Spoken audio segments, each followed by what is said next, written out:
Got a pretty neat looking government issue ambulance in here, 2008 350 with a 6.4.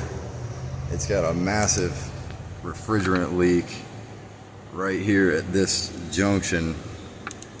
So this is where the rear unit is tied in with this aftermarket block right here.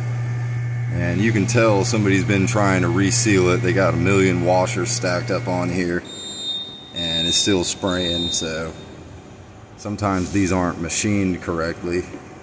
But either way, I'll get it apart and see what we got, try to get it sealed up for them, get this thing back on the job.